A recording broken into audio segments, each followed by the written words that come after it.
Ladies and gentlemen, how do? We're back on the Steve Parrish F1 bike built by Dave Johnson. Lots of people saying to me, "Come on, Chris, why is it not? Why is it not running? What's the delay?"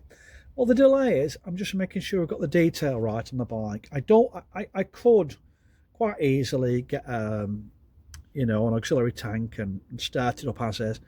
I have no concerns about the bike running well, none whatsoever. And that's not just me, you know. It's telling the truth. The engine went back together well. What I really want to make sure is that all the details right on the bike as Dave Johnson built it. I want to do Dave justice. So when I bought the bike, it had done very little miles after Steve Parrish had used it. So on the plus side, I've left the UK. The parts weren't worn out. The discs are good, etc., etc. Few minor problems inside the engine, take care of them. But the bike was all right. So as I dismantled it, photographed the bike, videoed the bike from all angles, which you must do. So you've got a clear idea how everything goes back. So I was putting everything back on the bike as I purchased it. But that's not to say it was right. So, moving on. Going through a book I have here, John Robinson, two-stroke tuning. I'm going to flick through here, and inside the book, let's see if we get it good. There's a picture there, there's an image of this bike.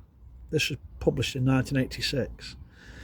Now, I can use this as a reference point. I know it's going to be accurate, and the reason that is, this is as the bike was built, and I know for sure because very early on when they were track testing the bike, they realised they couldn't get ground clearance for the exhaust. So there's flats put on either side, commonplace in expansion chambers. So that was probably in before the bike was track tested. So as it was put together, very shortly after, it had the flats in the side, one either side for clearance. So we know this is right. This is as the bike was fresh. So I can use this as a reference.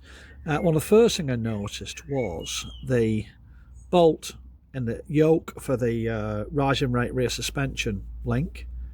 I put that in the wrong way. I put it in the way it was when I purchased the bike, but someone else has done that. So that's easy to reverse. We've done that bit. Another element is the footrests. Now looking at these are right now. The bike was originally built with TZ500 footrests on, which is what I've got. When the bike came to me, this is what it had, which are perfectly adequate, but it's not how the bike was originally meant to be. Fortunately, I had a very good TZ500 footrest. I managed to find a new footrest for the other side, so we've got two good footrests on this off the TZ500, exactly as it should be. Because like it's the detail I'm going for. Listen to the engine running. I can wait for that. We're just going to make sure the bike is okay. All right. It's as it was built. So that's one bit. The next part is studying the image. Because I can see the adjuster there for the WP white power remote shock reservoir. You can see it there. When I assemble this up, the adjuster was on the other side. Now it makes more sense that it's on this side because it's got quick access. On the other side, you've got the rear master cylinder in the way.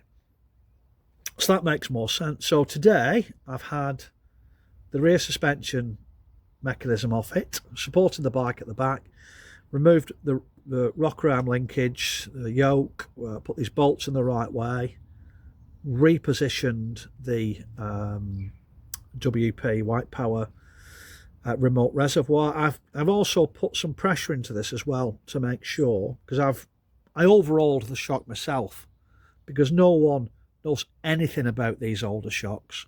If you go to white power WP, they don't want to know.